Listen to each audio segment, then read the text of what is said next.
Hello friends, welcome to quick revision point. My name is Raksha Shrivastava. Friends, आज हम social studies के important question को discuss करेंगे जो कि फ्रेंड एग्जाम के लिए इंपॉर्टेंट है। तो स्टार्ट करते हैं। फर्स्ट क्वेश्चन है, बंदगा शब्द का मध्ययुगीन काल में किसके लिए इस्तेमाल किया गया है।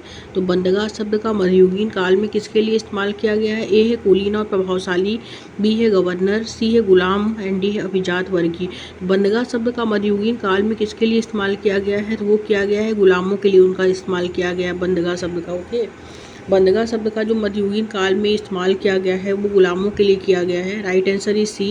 नेक्स्ट क्वेश्चन, हमें आरंभिक कृषकों व पशुपालकों के बारे में कैसे पता चला। तो ये है, हमारे पास उस समय का लिखित रिकॉर्ड है। यस, ये करेक्ट है कि आरंभिक कृषकों एवं पशुपालकों के बारे में इसलिए पता चला क्योंकि हमारे पास उस समय का लिखित रिकॉर्ड था, क्योंकि हमारे पास अनाजों और जानवरों की हड्डियों के साक्ष्य भी थे। ओके, ए और बी क्या है, दोनों राइट है कि हमें आरंभिक कृषकों व पशुपालकों के बारे में इससे पता चला क्योंकि हमारे पास उस समय का लिखित रिकॉर्ड है और हमारे पास अनाजों और जानवरों की हड्डियों के क्या थे, साक्ष्य हैं। Okay, A and B right दोनों हो जाएगा। Right answer is C. आगे देखेंगे, आईने अकबरी के संदर्भ में निम्नलिखित कथनों पर विचार करें और सही विकल्प का चयन करें। ओके, तो ये है, यह अबुल फजल द्वारा लिखा गया था। ओके, आईने अकबरी जो था वो किसके द्वारा लिखा गया था, तो अबुल फजल के द्वारा लिखा गया था।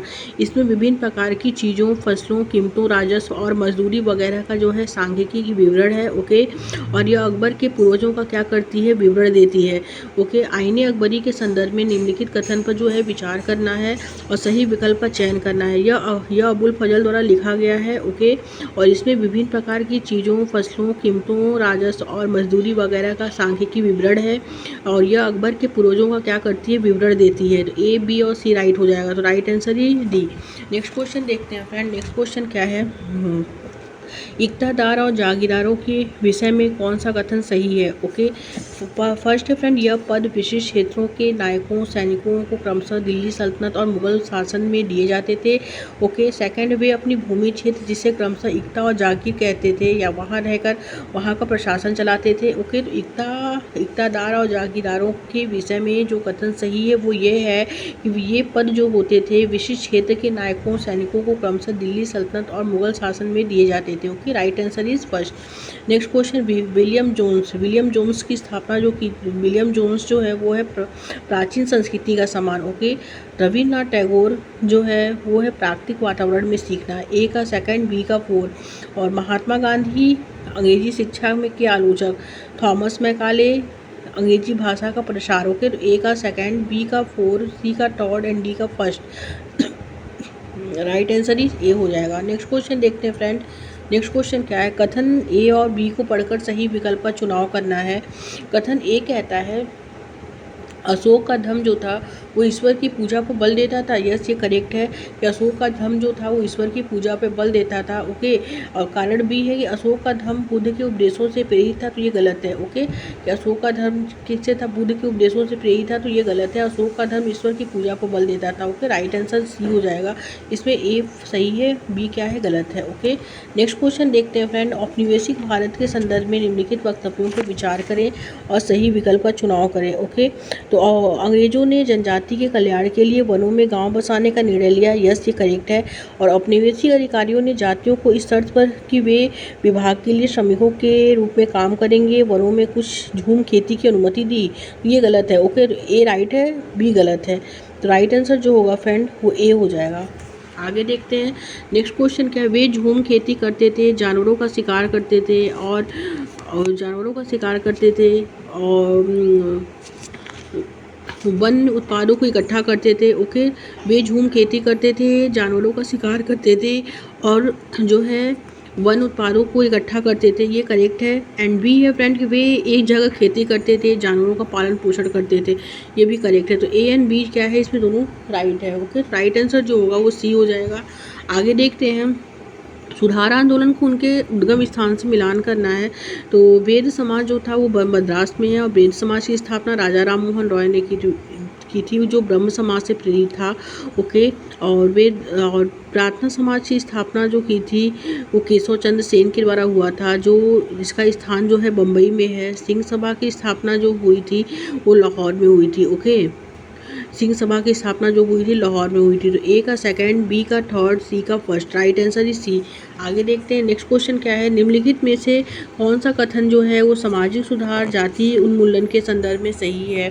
तो इसमें जो है राम मोहन रॉय ने जातिगत असमानता को चुनौती देने वाली संप्रदाय की एक पाठ सामग्री का अनुवाद किया था। ओके, तो ये क्या है। और सेकंड है कि सिंह सभा के नेताओं ने केवल धार्मिक शिक्षण पर बल दिया। एंड सी है पेरियार ने सभी धर्मों के आदर्शों को एक साथ लाने और आध्यात्मिक अभ्यासों के द्वारा मोक्ष के लिए प्रयास किया। एंड डी है परमहंस मंडली के बहुत से सदस्य चर्मकार थे, चमड़ों का कार्य करते थे। तो निम्नलिखित में से कौन सा कथन जो है सामाजिक सुधार और जाति के उन्मूलन के संदर्भ में सही है। तो वो यह है कि राम मोहन रॉय ने जातिगत असमानता को चुनौती देने वाली बुद्ध संप्रदाय की एक पाठ सामग्री का क्या किया, अनुवाद किया था। Right answer is A. आगे देखते हैं फ्रेंड नेक्स्ट क्वेश्चन क्या है। नेक्स्ट क्वेश्चन है इसमें निम्नलिखित कथन ए और बी पर विचार करें। कथन ए कहता है हेनरी विवेन्यू डेरेजियो के विद्यार्थियों ने परंपराओं और नीतियों का खंडन किया। उन्होंने स्त्रियों के लिए शिक्षा की मांग की और विचार एवं अभिव्यक्ति की आज़ादी के लिए अभियान चलाया। यस, ये करेक्ट है। एंड कथन बी कहता है, इसमें कथन बी है कि हेनरी के विचार आमूल परिवर्तनकारी थे तथा उन्होंने अपने शिष्यों को सभी प्रकार की सत्ता पर प्रश्न उठाने के लिए भी प्रोत्साहित किया। ये भी सही है। ए एंड बी क्या है, इसमें दोनों राइट है। और बी जो है वो सही व्याख्या करता है एक ही। ओके, कि हेनरी विवेन्यू डेरेजियो ने यंग बंगाल आंदोलन की स्थापना की थी। ओके, और इसमें उन्होंने ये बताया था कि विद्यार्थियों ने परंपराओं नीतियों का खंडन किया और उन्होंने स्त्रियों के लिए शिक्षा की मांग की और विचार एवं अभिव्यक्ति की आज़ादी के लिए अभियान चलाया, क्योंकि हेनरी के विचार आमूल परिवर्तनकारी थे तथा उन्होंने अपने शिष्यों को सभी प्रकार की सत्ता पर प्रश्न उठाने के लिए क्या किया, प्रोत्साहित किया। ए एंड बी क्या है, दोनों सही है। और बी जो है सही व्याख्या करता है एक ही। Okay, right answer is A. आगे देखते हैं निम्न वक्तव्यों पर विचार कर सही विकल्प चुनना है। ये है आमूल परिवर्तनवादी नेता मध्य मार्गवादी नेताओं की आलोचना जो है उनके आत्मनिर्भरता और रचनात्मक कार्यों पर जोर देने के कारण जो है करते थे। ओके, तो ये क्या है, ये गलत है। अभी क्या है, आमूल परिवर्तनवादी नेताओं का तर्क था कि लोगों को सरकार के नेक इरादों के भरोसे नहीं रहना चाहिए। तो ये सही है। ओके, ए गलत है, बी सही है। Right answer is B. Next question, असहयोग आंदोलन के विषय में इन वक्तव्यों पर विचार करें और सही विकल्प चुनें। तो ए है, इस आंदोलन के दौरान विदेशी कपड़ों के आयात में अत्यधिक वृद्धि हुई। ये गलत है। एंड बी क्या है, इस आंदोलन के दौरान ब्रिटिश प्रदत्त उपाधियों को लौटाया गया और विधानमंडलों का बहिष्कार किया गया। यस, ये करेक्ट है। और सी है कि इस आंदोलन के दौरान विदेशी कपड़ों की होली भी जलाई गई। यस, ये भी करेक्ट है। तो बी एंड सी राइट हो जाएगा। तो right answer is B. Next question क्या है, भारतीय संविधान ने पहली बार 21 से ऊपर की आयु के लिए सार्वभौमिक वयस्क मताधिकार का क्या किया था, प्रावधान किया। ओके, भारतीय संविधान ने पहली बार 21 वर्ष से ऊपर की आयु के सार्वभौमिक वयस्क मताधिकार का क्या किया, प्रावधान किया। Right answer is C. आगे देखते हैं सूर्य से उनकी दूरी के अनुसार ग्रहों का उचित क्रम कौन सा है।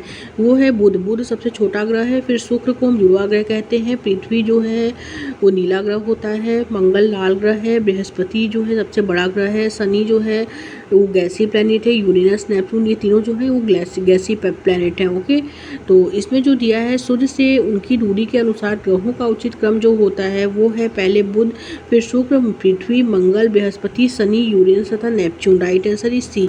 आगे देखते हैं नेक्स्ट क्वेश्चन क्या है, किस देशांतर को भारत के लिए मानक या उत्तर माना गया है। तो 82.5 डिग्री देशांतर को जो है 82.5 डिग्री पूर्वी देशांतर को भारत के लिए मानक या उत्तर माना गया है। Right answer is D. Next question, निम्न जोड़े पर विचार करना है। रूढ़ प्रतीक।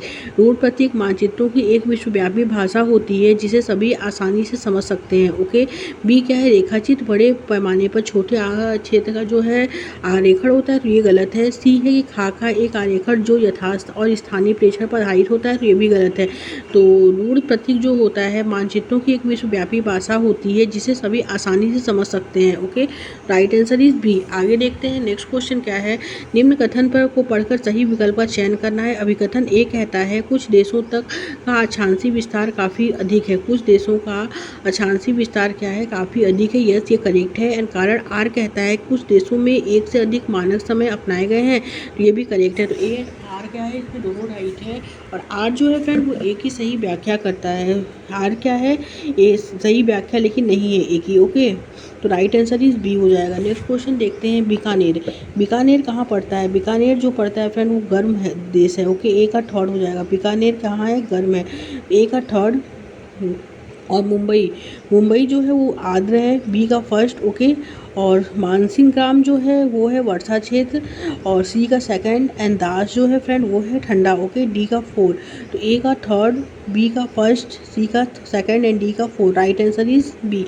आगे देखते हैं नेक्स्ट क्वेश्चन क्या है फ्रेंड। नेक्स्ट क्वेश्चन है कि भारत के कौन से भाग में लगभग सभी प्रकार की वनस्पतियां पाई जाती हैं जो भूमध्य रेखा से ध्रुव की ओर जाने पर मिलती हैं? ए है पश्चिमी घाट, बी है पूर्वी घाट, सी है डेल्टा क्षेत्र एंड डी है हिमालय। तो भारत के कौन से भाग में लगभग सभी प्रकार की वनस्पतियां पाई जाती हैं जो भूमध्य रेखा से ध्रुव की ओर जाने पर मिलती हैं? तो वो हिमालय। राइट आंसर ये डी। आगे देखते हैं, मिलान करें तथा उपयुक्त विकल्प का चयन करें। अपक्षय, अपक्षय जो होता है वो होता है सैलों का टूटना। ओके, ए का सेकंड हो जाएगा। अपक्षय क्या होता है? सैलों का टूटना। फिर है फ्रेंड अपर्दन, अपर्दन जो होता है वो भूदृश्य पर होने वाला क्षय होता है, बी का फर्स्ट हो जाएगा। ए का सेकंड, बी का फर्स्ट। और सी क्या है? विसर्प जो होता है वो होता है नदी द्वारा निर्मित बड़े मोड़ होते हैं, सी का फोर हो जाएगा। एंड तटबंध जो होता है, तटबंध क्या है? तटबंध जो है फ्रेंड वो है नदी के उद्भिद तट होते हैं। ओके, अपक्षय सैलों का टूटना, अपर्दन भूदृश्य पर होने वाला क्षय, विसर्प जो होता है वो होता है नदी द्वारा निर्मित बड़े मोड़, और तटबंध जो है सैलों का टूटना। ओके, तो राइट आंसर इज बी। आगे देखते हैं नेक्स्ट क्वेश्चन क्या है। नीचे दी गई ए बी विशेषताओं के आधार पर वायुमंडल की परत की पहचान करना है। ए है आयन मंडल, इस परत का एक भाग है। बी है रेडियो संचार में यह परत मदद करती है। ओके, तो ये कौन सा मंडल है? तो ये वायुमंडल है। Right answer is D. Next question, निम्न कथनों को ए तथा बी पर विचार कीजिए तथा सही विकल्प का चुनाव करना है। कथन ए कहता है ध्रुव बर्फ के ढके हुए हैं क्योंकि आतपन की मात्रा भूमध्य रेखा में ध्रुवों की ओर बढ़ती है। यस, ये करेक्ट, ये गलत है। ओके, ध्रुव बर्फ के ढके हुए हैं क्योंकि आतपन की मात्रा भूमध्य रेखा से ध्रुवों की ओर बढ़ती है, तो ये गलत है। बी है कि ध्रुव उच्च अक्षांशों पर है और सूर्य की किरणें यहाँ तिरछी पड़ती हैं, तो ये क्या है फ्रेंड? ये सही है। ओके, ध्रुव उच्च अक्षांशों पर है और सूर्य की किरणें क्या है जो है यहाँ तिरछी पड़ती हैं, ए गलत है। बी क्या है? सही है। राइट आंसर ही डी। आगे देखते हैं नेक्स्ट क्वेश्चन क्या है। मरुस्थल के संबंध में निम्न दो कथन पर विचार करना है। तो ए है फ्रेंड, इसमें ठंडा मरुस्थल लद्दाख बर्फीली हवाओं और तेज जलाने वाले सूर्य का ताप अनुभव करता है, ये क्या है? ये सही है। बी है गर्म इस मरुस्थल सहारा में रातें अत्यंत ठंडी होती हैं और तापमान गिरकर लगभग 0 डिग्री तक पहुंच जाता है। ओके, ए एंड बी इसमें दोनों सही है। Right answer is C. आगे देखते हैं, इन वक्तव्यों पर विचार कर सही विकल्प चुनना है। जनसंख्या पिरामिड का चौड़ा आधार भविष्य में बढ़ती हुई श्रमिक शक्ति का संकेत देता है, तो ये क्या है फ्रेंड? ये करेक्ट है।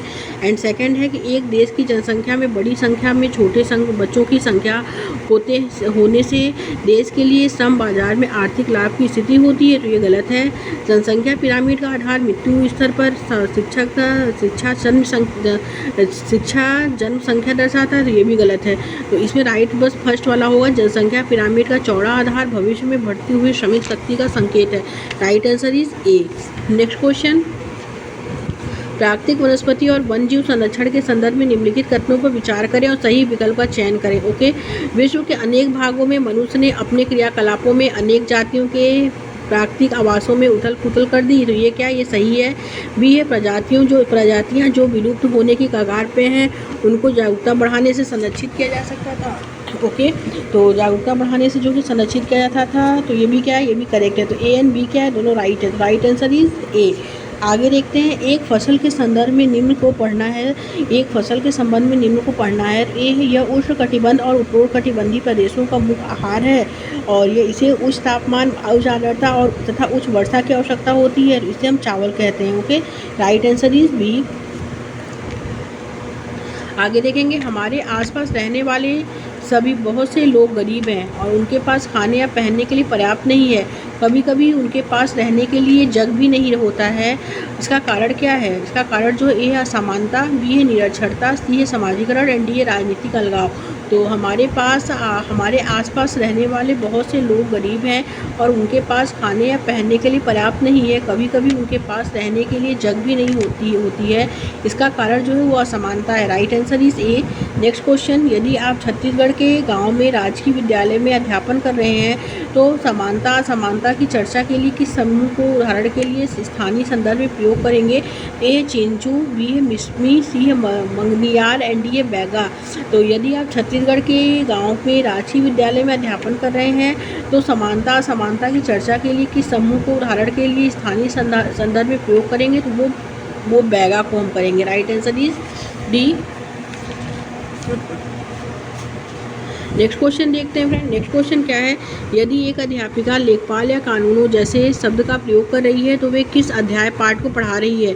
ए मुस्लिम प्रशासन, पुलिस प्रशासन, बी है पंचायती राज, सी है भू राजस्व रिकॉर्ड एंड डी है शहरी प्रशासन। तो राइट आंसर इज सी, भू राजस्व रिकॉर्ड को जो है वो पढ़ा रही है। नेक्स्ट क्वेश्चन, विश्व की सबसे भयानक प्रौद्योगिकी त्रासदियों में से एक वर्ष 1984 में भोपाल में हुई थी।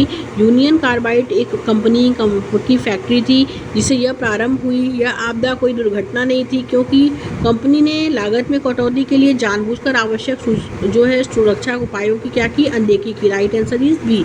आगे देखते हैं, मानसून के दौरान मछुआरे समुद्र पर मछलियां पकड़ नहीं जा सकते हैं। क्यों? क्योंकि वर्षा के कारण बीमार हो सकते हैं और नावें वर्षा के कारण उलट सकती हैं और इस काल में मछलियां अंडे देती हैं। ओके, तो इसमें तीनों राइट है। तो राइट आंसर ही डी।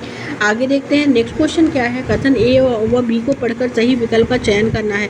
कथन ए कहता है कि किसी मजदूर काम की तलाश में शहरों में प्रवासन करते हैं। ये क्या है? ये करेक्ट है। एंड कारण आर है कि कृषि और कारखानों का काम अल्पकालिक होने के कारण कृषि मजदूरी और अल्पकालिक कारखानों में काम करना सरल हो जाता है। ये क्या है? ये गलत है। ए सही है, आर गलत है। Right answer is C. आगे देखते हैं, लोकतंत्र और अधिकारों के बीच अंतर संबंध के बारे में कौन सा कथन जो है, अंतर संबंध के बारे में कौन सा कथन जो है वो अधिक मान्य है? ओके, ए प्रत्येक लोकतांत्रिक देश अपनी सेना का अधिकार देता है। बी है प्रत्येक देश जो अपने नागरिकों को अधिकार देता है वो लोकतंत्र है। सी है प्रत्येक व्यक्तित्व को अधिकार दिए जाते हैं लेकिन अनिवार्य रूप से नहीं। एंड डी है प्रत्येक देश जो लोकतंत्र है अपने नागरिकों को अधिकार देता है। लोकतंत्र और अधिकारों के बीच अंतर संबंध के बारे में जो कथन अधिक मान्य है वो यह है, प्रत्येक देश जो लोकतंत्र है अपने नागरिकों को क्या करता है? अधिकार देता है। Okay, right answer is D. Next question देखते हैं फ्रेंड, निम्नलिखित में से कौन सा जनसंचार माध्यम के संदर्भ में सही है? तो वे कम मूल्य में प्रसारण सुनिश्चित करते हैं, वे कहानी तैयार करने के लिए कोई एजेंडा तय करते हैं, सी है इनका स्वामित्व गरीब जनता के पास है। ओके, एंड डी है वे ग्राहक अंशदान द्वारा अपना राजस्व प्राप्त करते हैं। निम्नलिखित में से कौन सा जनसंचार माध्यम के संदर्भ में सही है? तो वे कहानी तैयार करने के लिए कोई एजेंडा या मसौदा तय करते हैं। Okay, right answer is B. Next question, भारतीय राज्य धर्मनिरपेक्ष है और विभिन्न प्रकार से धार्मिक भेदभाव रोकता है। इस वाक्य में राज्य शब्द का क्या तात्पर्य है? ए है सरकार का विशिष्ट कार्यक्षेत्र, बी है देश की चुनी हुई सरकार, सी है देश की सरकार की संपत्ति, एंड डी है संप्रभु लोगों की राजनीतिक संस्था जो निश्चित भूभाग में रहते हैं। तो भारतीय राज्य धर्मनिरपेक्ष है और विभिन्न प्रकार के से धार्मिक भेदभाव रोकता है। इस वाक्य में राज्य शब्द का जो अर्थ है वो है संप्रभु लोगों की राजनीतिक संस्था जो निश्चित भूभाग में रहते हैं। Right answer is D. Okay, आगे देखते हैं, नेक्स्ट क्वेश्चन क्या है फ्रेंड, भारतीय संविधान अल्पसंख्यकों के बहुमत के वर्चस्व को जो है रोकता है, अर्थात ऐसी स्थिति जहां एक समुदाय लगातार ऐसे निर्णयों को जो है लागू कर सकता है जो अन्य समुदायों को वर्जित रखते हैं और उनके हितों के विरुद्ध हो जाते हैं। यह संदर्भित करता है, यह अंतर सामुदायिक वर्चस्व को क्या करता है? संदर्भित करता है। Right answer is D. Next question, अध्यापिका छात्रों से ऐसा उदाहरण पूछती है जहां सर्वोच्च न्यायालय ने राज्यों के बीच के झगड़े का निपटान किया हो। निम्न में से कौन सा उदाहरण सही है? वो जो सही है वो यह है कि नदी जल के बंटवारे से संबंधित कपड़ा। हो गया, राइट आंसर इज सी। आगे देखते हैं, विद्यालय में मिड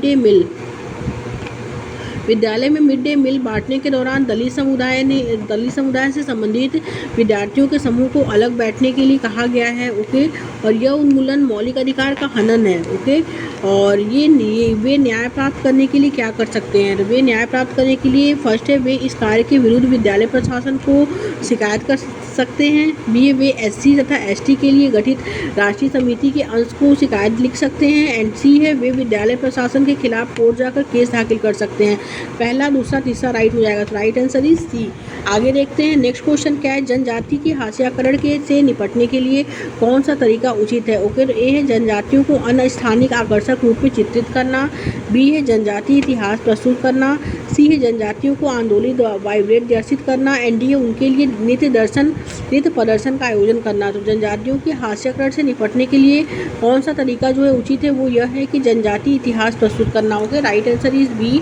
आगे देखते हैं फ्रेंड नेक्स्ट क्वेश्चन क्या है। सामाजिक विज्ञान शिक्षण में समाजीय रचनावाद बल देता है, तो किस पे देता है? ए है परीक्षा आधारित अधिगम पे। बी है सूचना आधारित अधिगम पे। सी है प्रयोगात्मक अधिगम पे। एंड डी है निष्क्रिय अधिगम पे। सामाजिक विज्ञान शिक्षण में सहायक रचनावाद जो बल देता है वो प्रयोगात्मक अधिगम पे बल देता है। Okay, right answer is C. आगे देखेंगे नेक्स्ट क्वेश्चन क्या है।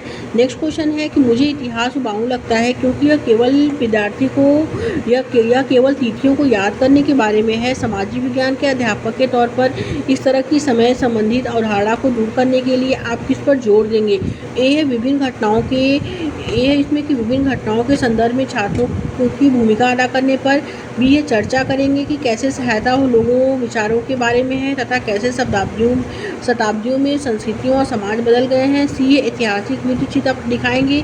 एंड डी है छात्रों को समझाएंगे कि इतिहास शासकों और उनके जीवन के बारे में है जिसे जानना चाहिए। मुझे इतिहास उबाऊ लगता है क्योंकि यह केवल तिथियों को याद करने के बारे में है। सामाजिक विज्ञान के अध्यापक के तौर पर इस तरह की समय संबंधित अवधारणा को दूर करने के लिए आप किस पर जोर देंगे? तो चर्चा करेंगे कि कैसे इतिहास लोगों विचारों के बारे में है तथा कैसे शताब्दियों में संस्कृति और समाज जो है बदल गए हैं। राइट आंसर जो होगा फ्रेंड वो हो जाएगा बी। आगे देखेंगे मुस्लिम समुदाय एक हाशियाकृत समुदाय है। इस विषय पर होने वाली एक वाद विवाद प्रतियोगिता में भाग लेने के लिए छात्रों को की एक सामाजिक विज्ञान अध्यापक के रूप में किस प्रकार सहायता करेंगे? ओके, ए फर्स्ट है इसमें उन्हें वर्ष 2011 की भारत की जनगणना रिपोर्ट का अवलोकन करने के लिए कहेंगे। सेकंड, उन्हें संविधान में अल्पसंख्यकों के विषय में दिए गए अनुच्छेदों को पढ़ने के लिए कहेंगे। थर्ड है उन्हें मुस्लिम पड़ोस में ले जाएंगे। एंड फोर्थ है लोक सेवाओं में मुस्लिम की संख्या संबंधी डाटा जो है कक्षा में लाकर। तो ए फर्स्ट, सेकंड, थर्ड और फोर्थ राइट हो जाएगा। राइट आंसर भी डी। ओके, आगे देखते हैं फ्रेंड नेक्स्ट क्वेश्चन क्या है।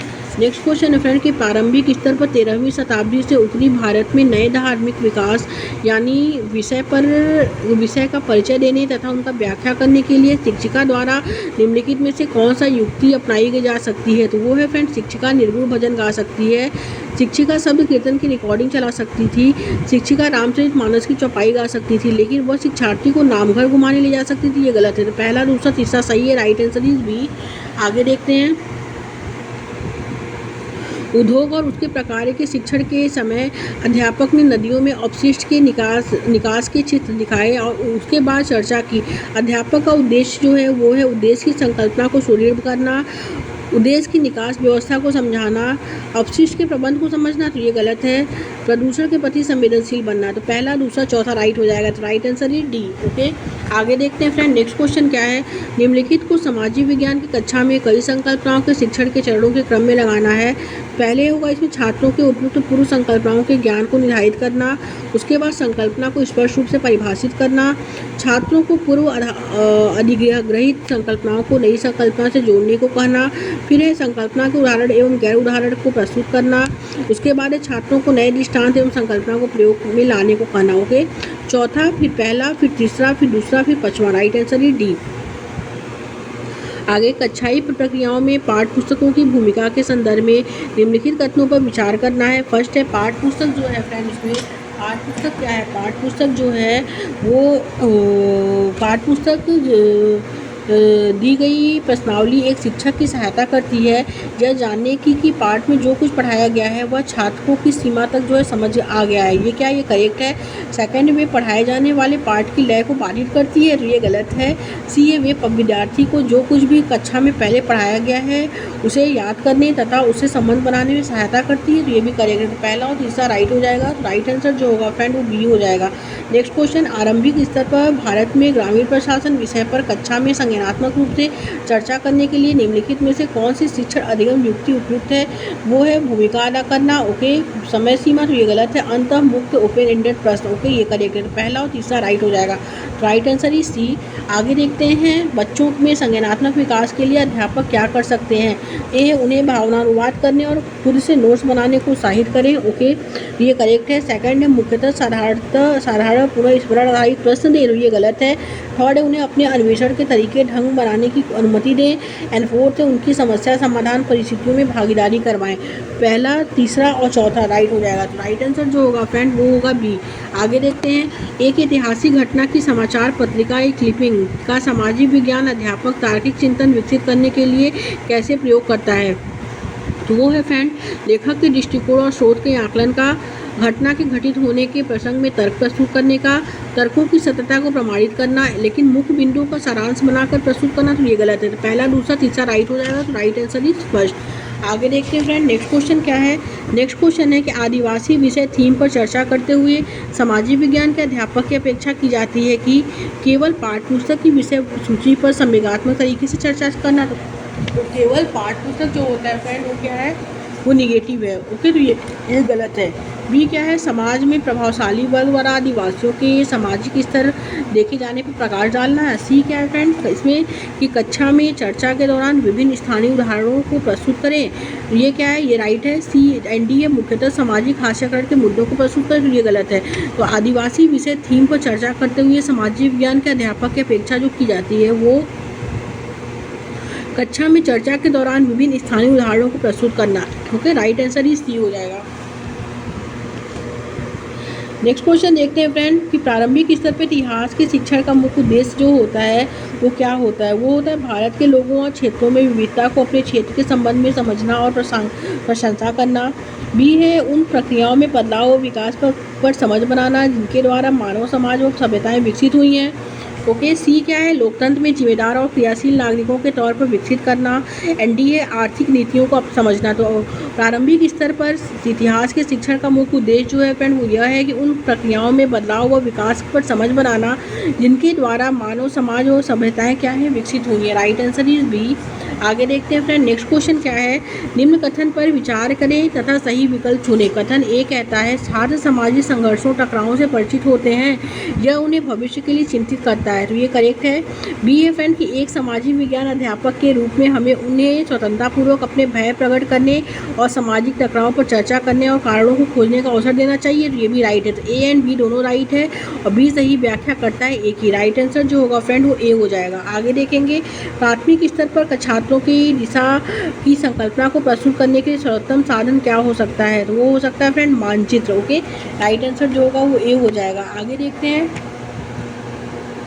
मान लीजिए कोई विद्यार्थी जीविका पर सरकारी योजना के प्रभाव के बारे में अध्ययन करता है। उसे मुख्य रूप से सांख्यिकीय औजारों के प्रयोग करने की योजना की जानकारी को इकट्ठा करना। ओके, और तुलनात्मक समूहों का सूत्रीकरण जो है की आवश्यकता होती है। राइट आंसर जो होगा वो बी हो जाएगा। आगे देखते हैं फ्रेंड, नेक्स्ट क्वेश्चन क्या है? नेक्स्ट क्वेश्चन है फ्रेंड इसमें कि निम्नलिखित में से कौन सी आकलन पद्धति स्थापना या पदोन्नति चर्चा के लिए आमतौर पर महत्वपूर्ण सूचना जानकारी के तौर पर प्रयोग होती है? तो यह है फ्रेंड अधिगम का आकलन। Okay, right answer is C. Next question, निम्नलिखित प्रश्नों में से कौन से तथ्यात्मक ज्ञान का आकलन करते हैं? तो वो है फ्रेंड अंतिम मुगल बादशाह ने अपने जीवन के अंतिम वर्ष कैसे जिए। उसके बाद होगा फ्रेंड इसमें, यदि आप संसद के सदस्य होते तो ऐसे 2 प्रश्न की सूचना बनाइए जो आप पूछना चाहते थे। तो दूसरा और चौथा राइट हो जाएगा। तो राइट आंसर ही डी। आगे देखते हैं फ्रेंड, अनुदेशन प्रक्रिया में जो है वो निदानात्मक आकलन और रचनात्मक आकलन मूल्यांकन होता है। ओके, करेक्ट आंसर जो होगा वो फर्स्ट बी हो जाएगा। आगे देखते हैं, निम्नलिखित में से कौन सा प्रश्न ज्ञानात्मक प्रक्रिया के समझ पहलू का आकलन करता है? वो है कृषि विकास शब्द से आप क्या समझ सकते हैं? लोगों को एक संसाधन की तरह क्यों माना जाता है? एंड थर्ड क्या, जनसंख्या विस्फोट को परिभाषित कीजिए। तो ये गलत है। फोर्थ है, 3 विशेषताओं को सूचीबद्ध कीजिए जो जनसंख्या बदलाव का परिवर्तन का कारण बनती है। ये भी गलत है। फिफ्थ है, एक नए कानून के विधिकरण लागू होने में नागरिक क्या भूमिका निभा सकते हैं? ओके, तो पहला पहला, दूसरा और पांचवा राइट हो जाएगा। तो राइट आंसर इज सी। आगे देखते हैं, नेक्स्ट क्वेश्चन है, निम्नलिखित प्रश्न को पढ़िए, इनमें से कौन से ज्ञानात्मक प्रक्रिया के विशेषण पहलू का आकलन करते हैं? तो वो है देशांतर और अक्षांशों के बीच भेद कीजिए। ओके। और ईस्ट इंडिया कंपनी ने मुगल वंश के अंत की योजना कैसे बनाई? और ईस्ट इंडिया कंपनी द्वारा संयुक्त किए गए सिपाही असंतुष्ट क्यों थे? ओके। तो देशांतर और अक्षांशों के बीच भेद कीजिए। और ईस्ट इंडिया कंपनी ने मुगल वंश के अंत की योजना कैसे बनाई? और ईस्ट इंडिया कंपनी द्वारा नियुक्त किए गए सिपाही असंतुष्ट क्यों थे? तो पहला, चौथा और पांचवा राइट हो जाएगा। Right answer is D. Okay. Thank you friends.